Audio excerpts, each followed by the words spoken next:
अस्सलाम वालेकुम all viewers, welcome to my channel MCQs for you. तो आज से हम 1973 का आइन शुरू करेंगे और इसके जितने भी MCQs हैं हम वो कवर करने की कोशिश करेंगे ताकि जितने भी MCQs आ सकते हैं, चाहे वो इलेक्शन ऑफिसर के टेस्ट में हो या किसी भी एग्जामिनेशन में हो, PMS CSS के लिए हो, ताकि 1973 के आइन से भी हमारी तैयारी हो सके। इससे पहले के वीडियोज़ में इलेक्शन कमीशन का जो एक्ट है 2017 का, वो मैं अपलोड कर चुका हूँ, आप वॉच कर सकते हैं। तो आज की वीडियो की शुरुआत पाकिस्तान कॉन्स्टिट्यूशन 1973 से करते हैं। इस कॉन्स्टिट्यूशन का पहला सवाल जो है, क्वेश्चन नंबर 1, वो कह रहे हैं commission means the election commission of Pakistan constituted under. आइन में जो है किस आर्टिकल के तहत इलेक्शन कमीशन ऑफ पाकिस्तान को कॉन्स्टिट्यूट किया गया है, बनाया गया है? तो इसका करेक्ट ऑप्शन बी है, आर्टिकल 218 के नीचे इसको कॉन्स्टिट्यूट किया गया है, इलेक्शन कमीशन के एक्ट को या इलेक्शन कमीशन को बनाया गया है। Option B is the correct option. इस तरह क्वेश्चन नंबर 2 में पूछ रहे हैं which article of constitution of Pakistan 1973 deal with the protection of minorities. Minorities के जितने भी हकूक़ हैं, कौन सा आर्टिकल है कि जो इन हकूक़ की तयन करता है और इन हकूक़ को सरअंजाम करने के लिए जो लॉज रेगुलेशन इन्होंने बनाए हुए, तो ये किस आर्टिकल के तहत आते हैं? तो ये option C is the correct option. Article 36 के नीचे माइनॉरिटीज़ के हकूक़ जो हैं इनकी मुकम्मल डिटेल मौजूद है। इस तरह क्वेश्चन नंबर 3 की जानिब बढ़ते हैं। Article 18 of constitution of 1973 deal with. 18वीं आर्टिकल जो है ये किस चीज़ के साथ डील करती है? तो ये फ्रीडम ऑफ ट्रेड, तिजारत, आज़ादाना तिजारत, हर कोई तिजारत का हकदार है, हर कोई कर सकता है, लेकिन कुछ उसूल्स उसके लिए वाज़ेह है जो आर्टिकल 18 के तहत हैं। Option C is the correct option. इस तरह क्वेश्चन नंबर 4 में पूछ रहे, a general election to the national assembly और provisional assembly shall be held within a period of 60 days. Election हुकूमत ख़त्म होने के बाद इलेक्शन कमीशन या फिर सुप्रीम कोर्ट और इसी तरह सर पाकिस्तान ये कोशिश करेंगे कि 60 डेज़ के अंदर अंदर नेशनल असम्बली के लिए और प्रोविजनल असम्बली के लिए इलेक्शंस का इनेकाद करे। तो ये option C is the correct option. Sir question number 5 में ये पूछ रहे, which article of constitution of Pakistan 1973 deal with high treason. ये कौन सा आर्टिकल है जो हाई ट्रेजन के साथ डील करता है? तो आर्टिकल 6 के नीचे ये सारा कुछ डील होता है। Option A is the correct option. इस तरह क्वेश्चन नंबर 6 में पूछ रहे, who become acting election commissioner in absence of chief of the election commission of Pakistan. अगर इलेक्शन कमीशन ऑफ पाकिस्तान का कमिश्नर एब्सेंट हो तो फिर कौन इस ओहदे को सरअंजाम देगा? तो ये है जज ऑफ सुप्रीम कोर्ट। इसकी गैर मौजूदगी में सुप्रीम कोर्ट का जो जज होता है वो इसके फंक्शंस परफॉर्म करता है। Option C is the correct option. इस तरह क्वेश्चन नंबर 7 में पूछ रहे, which article of constitution of Pakistan 1973 deal with the election by secret ballot. Election का कौन सा आर्टिकल है कि जो कहते हैं कि सेनेट का जो इलेक्शन है वो सेक्रेट बैलेट के थ्रू होगा? तो ये आर्टिकल 226। ये क्वेश्चन बहुत इंपॉर्टेंट, ये आपने याद रखना है। सेक्रेट बैलेट के थ्रू जब ये इलेक्शन होनी होती है, ये आइन का कौन सा आर्टिकल है जो इस चीज़ को डील करता है? तो 226, option C is correct option. इस तरह क्वेश्चन नंबर 8, आर्टिकल 25 में subsection A of a constitution of 1973 deal with the right to education. तो 25 में ए जो है ये एजुकेशन के राइट के साथ डील करता है। Option B is the correct option. इस तरह क्वेश्चन नंबर 9 में ये पूछ रहे, election commission of Pakistan was establish on. अच्छा, इंपॉर्टेंट क्वेश्चन है, इलेक्शन कमीशन ऑफ पाकिस्तान जो है ये कब इस्टेब्लिश हुआ? तो ये 23 मार्च 1956 को इस्टेब्लिश हुआ। Option A is the correct option. इस तरह क्वेश्चन नंबर 10 में ये पूछ रहे थे, इलेक्शन कमिश्नर ऑफ पाकिस्तान में resign his office by writing. अच्छा, इलेक्शन कमीशन का जो कमिश्नर होता है वो रिज़ाइन कर सकता है जब वो बाय हैंड राइटिंग करे। किसको एड्रेस करेगा वो? तो वो प्रेसिडेंट ऑफ पाकिस्तान को एड्रेस करेगा, उससे वो बाय लेटर इस्तीफ़ा ले सकता है, रिज़ाइन दे सकता है। Option B is the correct option. इस तरह क्वेश्चन नंबर 11 में पूछ रहे, which article of constitution from the following deals with chief election commissioner. Election commission का जो चीफ होता है, कौन सा आर्टिकल उसके फंक्शंस का तयन करता है कि आपने ये फंक्शंस परफॉर्म करने, आपका ये जिम्मेदारी है, ड्यूटी है? तो कौन सा आर्टिकल है? तो ये 213 के नीचे डील हो रहा होता है सब कुछ। Option C is the correct option. इस तरह क्वेश्चन नंबर 12 में ये पूछ रहे, one of the most important question for any exam में, काफ़ी पर्चों में ये देख चुका हूँ। उर्दू को जो है ऑफिशियल लैंग्वेज डिक्लेयर किया गया है 1973 आइन के किस आर्टिकल के तहत? तो ये आर्टिकल 251 के तहत उर्दू को जो है नेशनल लैंग्वेज डिक्लेयर किया गया है। Option B is the correct option. इस तरह क्वेश्चन नंबर 13 में ये पूछ रहे हैं कि इस्लाम को जो है हमारा स्टेट रिलीजियंस डिक्लेयर किया गया है, ये 1973 आइन के किस आर्टिकल के तहत? तो आर्टिकल 2 के तहत, आर्टिकल 251 के तहत उर्दू हमारी नेशनल लैंग्वेज, और इसी तरह स्टेट रिलीजियस हमारा जो रियासती मज़हब है 1973 आइन के मुताबिक ये आर्टिकल 2 के तहत आता है। Option B is the correct option. इस तरह क्वेश्चन नंबर 14 में पूछ रहे, article 149 of the constitution of Pakistan, what it says about federal government's power.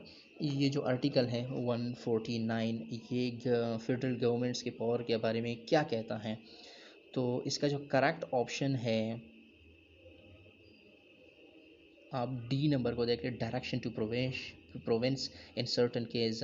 ये जो है प्रोविंस सूबों को जो है डायरेक्शंस देती है, हिदायत देती है, मुख्तलिफ़ केसेस में, मुख्तलिफ़ इश्यूज़ में, मुख्तलिफ़ मसाइल में उनकी रहनुमाई करता है। Article 149 option D is the correct option. इस तरह क्वेश्चन नंबर 15 में ये पूछ रहे हैं 20th, अच्छा जी, यहाँ से जो है इलेक्शन का पाकिस्तान कॉन्स्टिट्यूशन में जितने भी अमेंडमेंट्स हुए हैं अब तक, तो इसकी डिटेल जो है यहाँ मौजूद है। एक इंपॉर्टेंट पॉइंट जो है आपसे शेयर करता जाऊँ कि अब तक, खैर बहरहाल ये कंफर्म भी कर ले, अब तक 20 अमेंडमेंट्स हमारे आइन में हो चुके हैं। तो शुरू करते हैं क्वेश्चन नंबर 15 से कि आखिरी जो अमेंडमेंट था 20th amendment of constitution of 1973 amended, जो 20वां अमेंडमेंट हुआ था 1973 के आइन में, इसने किस किस आर्टिकल को या किस किस सॉरी यहाँ पे शेड्यूल के बारे में बताया गया, तो किस किस शेड्यूल को इन्होंने अमेंड किया था, तरमीम की गई थी इसमें। तो ये सेकंड और थर्ड जो शेड्यूल है, आइन में शेड्यूल्स हैं, ये आप खुद देख लें। तो दूसरे और तीसरे शेड्यूल में जो है अमेंडमेंट हुई थी और ये इसको 20th अमेंडमेंट कहते हैं। Option A is the correct option. इस तरह क्वेश्चन नंबर 16 में ये पूछ रहे हैं,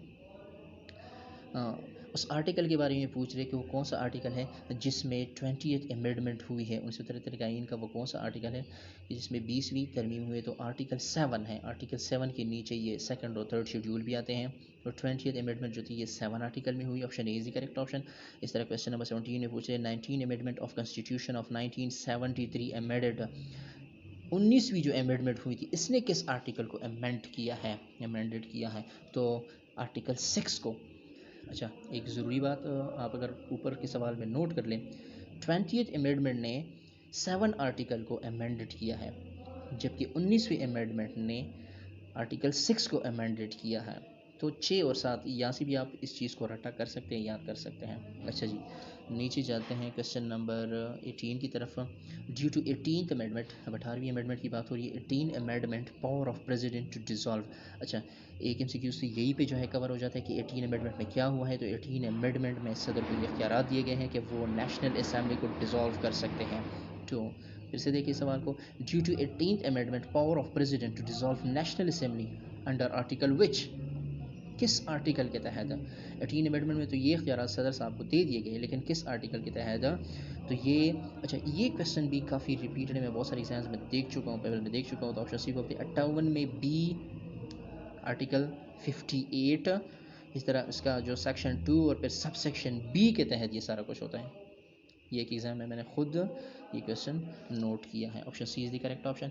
इस तरह क्वेश्चन नंबर 19 में ये पूछ रहे हैं कि केपी का जो नाम था, केपी का जो भी ये नाम रखा गया है, पहले जो NWFP हुआ करता था, खैबर पख्तूनख्वा, ये कौन सी अमेंडमेंट में, क्योंकि ये भी 18 अमेंडमेंट में ही हुई है। 18 अमेंडमेंट में सदर को इख्तियार भी दिए गए। इसी तरह NWFP का नाम जो है वो खैबर पख्तूनख्वा पे कन्वर्ट किया गया। ये भी 18 अमेंडमेंट में ही हुआ है।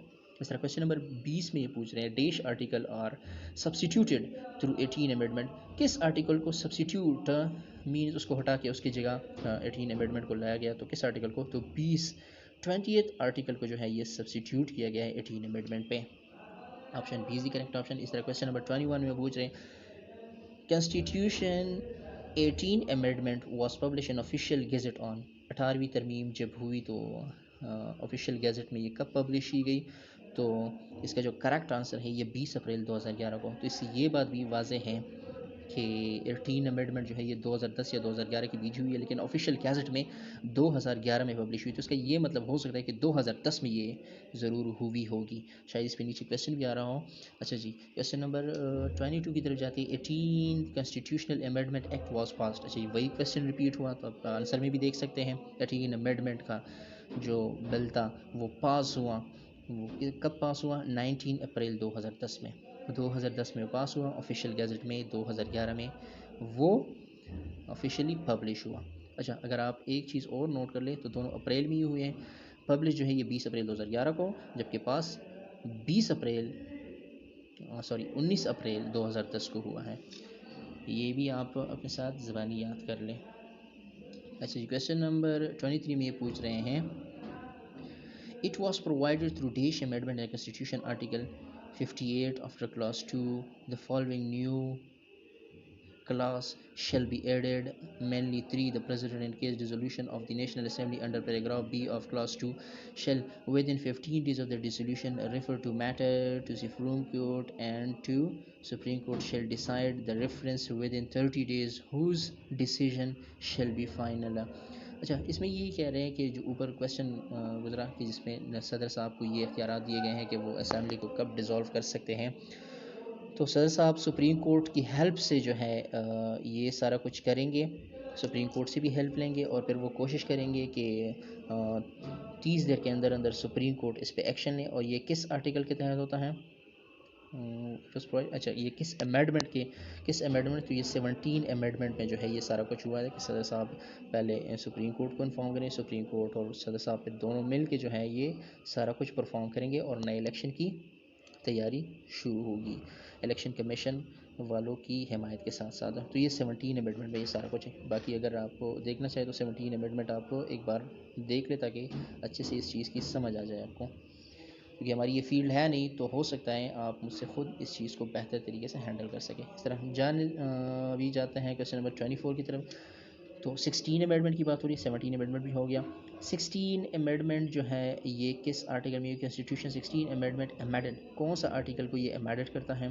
तो ये आर्टिकल 1 में फिर 27 को अमेंडेड करता है, आर्टिकल 1 को, और फिर उसमें जो सब सेक्शन है या क्लास है या जो भी है आइन की रूस को जो भी कहा जाता है, इसको ये अमेंडेड करता है। क्वेश्चन नंबर 25 में पूछ रहे हैं कि 16वीं जो तरमीम थी constitution 16 amendment act was enacted on, तो ये कब की गई? तो ये 3 अगस्त 1999 को की गई थी। एंड आई थिंक 1999 से मुझे याद आ रहा था ये परवेज़ मुशर्रफ साहब के दौर में ये हुआ था। मज़ीद आप इसके बारे में भी पढ़ें। तो 16वीं जो अमेंडमेंट थी ये 3 अगस्त 1999 को हुआ था। अच्छा जी, option C is the correct option. Question number 27 में ये पूछ रहे कॉन्स्टिट्यूशन 15 अमेंडमेंट, 16 अमेंडमेंट भी क्लियर होगा, 1999 में हुआ था, किस आर्टिकल को अमेंड करता है? तो फर्स्ट आर्टिकल और उसमें सब आर्टिकल 27 को अमेंड करता है। अब बारी है 15 अमेंडमेंट की। क्वेश्चन नंबर 27 में ये पूछ रहे constitution 15 amendment bill was passed. अच्छा, इसका बिल कब पास किया गया नेशनल असेंबली से? तो 1 साल पहले, 16 अमेंडमेंट से 1 साल पहले 15 अक्टूबर 1998 को जो है इसका बिल पास हो गया था। Option B is the correct option. इस तरह क्वेश्चन नंबर 28 में ये पूछ रहे कॉन्स्टिट्यूशनल 14 अमेंडमेंट, 15 अमेंडमेंट गुजर गया, 14 अमेंडमेंट की बात है। तो 14 अमेंडमेंट जब हुई इसको ऑफिशियली गैजेट में, ऑफिशियली बुक में कब पब्लिश किया गया? तो ये 4 जुलाई 1997 को इसको ऑफिशियल गैजेट में पब्लिश किया गया। ये 14 अमेंडमेंट था। क्वेश्चन नंबर 29 में ये पूछ रहे हैं through dash amendment new article 63A। 63A में क्या है? Disqualification on a ground of defection. 63A जो है इस चीज़ की वजाहत करता है, ये जो ब्रैकेट में दिया गया है disqualification on the ground of defection was added. किस अमेंडमेंट के थ्रू ये नया आर्टिकल इसका इजाफा किया गया? तो 14 जो अमेंडमेंट था, 14 अमेंडमेंट के थ्रू इस नए आर्टिकल का इजाफा आइन में किया गया। ये भी आपने याद रखना है। जब 14 अमेंडमेंट का आपको वो भी पता चलेगा कि ऑफिशियल गेजेट में कब हुआ और इस तरह पास कब हुआ, और 14 अमेंडमेंट है किस चीज़ के बारे में। तो ये 3 सवाल जो है ये 14 अमेंडमेंट से क्लियर हो गए। अच्छा जी, इस तरह क्वेश्चन नंबर 30 में पूछ रहे constitution of 1973 was amended bye 13 amendment. अब 13 अमेंडमेंट की बारी है। तो 13वीं जो अमीम थी वो तरमीम थी वो कब अमेंडेड हुई? तो ये आपको बताते जाएं कि 3 अप्रैल 1997 को ये भी हुआ है। 13वीं जो तरमीम है ये भी 3 अप्रैल 1997 को ही हुई है। अब एक अमेंडमेंट याद रखनी ज़रूरी है, क्योंकि अब तक जितने भी अमेंडमेंट हुए हैं एग्ज़ाम्स में हो सकता है कि पूछे कि कौन सा अमेंडमेंट कब हुआ, और शायद ये भी हो सकता है कि इस तरह भी पूछे कि किस अमेंडमेंट के थ्रू किस चीज़ की वजाहत की गई या किस चीज़ को उसने स्पेसिफ़ाई किया। 14 अमेंडमेंट किस चीज़ को स्पेसिफ़ाई करता है, 16 किस को स्पेसिफ़ाई करता है। तो अभी ये 13 अमेंडमेंट की बात हो रही है कि ये कब अमेंडेड हुई थी, तो 13वीं तरमीम कब हुई थी? तो ये 3 अप्रैल 1997 को। Option A is the correct option. इस तरह क्वेश्चन नंबर 31 में ये पूछ रहे हैं constitution 12th amendment was enacted on. 12th amendment कब की गई? तो 12th अमेंडमेंट जो है ये 27 जुलाई 1991 को की गई। Option B is the correct option. इस तरह क्वेश्चन नंबर 32 में ये पूछ रहे हैं 10th amendment of the constitution, 10वीं अमेंडमेंट कब हुई और किस आर्टिकल को इसने अमेंड किया? तो 10वीं जो अमेंडमेंट हुई थी आर्टिकल 2 को ये अमेंडेड करती है, इसमें ये तरमीम करती है। Option A is the correct option. Question number 33 में पूछ रहे constitution 10th amendment was enacted on, ये कब जो है इसमें कब ये नाफिज हुआ, कब अमेंडमेंट हुई इसमें 10th अमेंडमेंट? तो ये हुई थी जी 25 मार्च 1987 को। 1987 को इसमें जो है आई थिंक ये ज़ियाउल हक का दौर ही था जी, ज़ियाउल हक के दौर में ही हुआ होगा क्योंकि 1988 में इसकी 1988 तक उनकी गवर्नमेंट थी। अच्छा, मज़ीद आप ये कंफर्म कर लें कि ये अमेंडमेंट 10th अमेंडमेंट जो हुई थी ये किस लिए की गई थी और इसके तहत क्या कुछ हुआ, लेकिन इसका डेट आपने याद रखना है कि 10th अमेंडमेंट ज़ियाउल हक के दौर में हुई थी 1987 में, 25 मार्च। अपनी एग्जैक्ट डेट भी याद रखना है।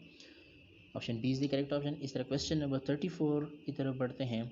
इन 8th अमेंडमेंट, अब 8th अमेंडमेंट की बात हो रही है। इन 8th amendment through article dash, 8th amendment जो आर्टिकल डैश के बारे में president was empowered with the power of dissolution of national assembly. 8th amendment में भी प्रेसिडेंट को इख्तियारात दिए गए थे कि वो डिसॉल्व कर सकते हैं नेशनल असेंबली को। तो किस आर्टिकल 8th अमेंडमेंट किस आर्टिकल? तो आर्टिकल 58, ये ऊपर गुजर भी गया।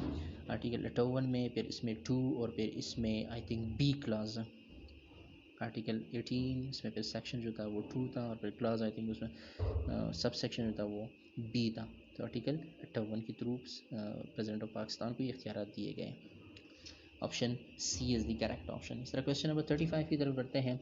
Constitution 8 amendment act was publish in official gazette. जब 8 अमेंडमेंट हुई तो इस 8 अमेंडमेंट के एक्ट को कब पब्लिश किया गया ऑफिशियल गेजेट में? तो ये 1985 में इसको पब्लिश किया गया 11 नवंबर को हुआ। अच्छा, ऑप्शंस को आप देख लीजिए, ए बी सी तीनों एक जैसी ही है, नवंबर 85, लेकिन आपने डेट याद रखनी है। तो 11 नवंबर 1985। मुश्किल है लेकिन फिर भी आपने कोशिश करनी है और कोशिश से बहुत कुछ आसान हो जाता है। Option A is the correct option. Question number 36 की तरफ बढ़ते हैं। क्वेश्चन नंबर 36 में ये पूछते हैं कि dash article were amended by 7th amendment act of constitution. 7वीं तरमीम जब हुई, ये किस आर्टिकल को अमेंडेड करती हैं? तो ये 2, 7वीं अमेंडमेंट भी आर्टिकल 2 को अमेंडेड करती हैं।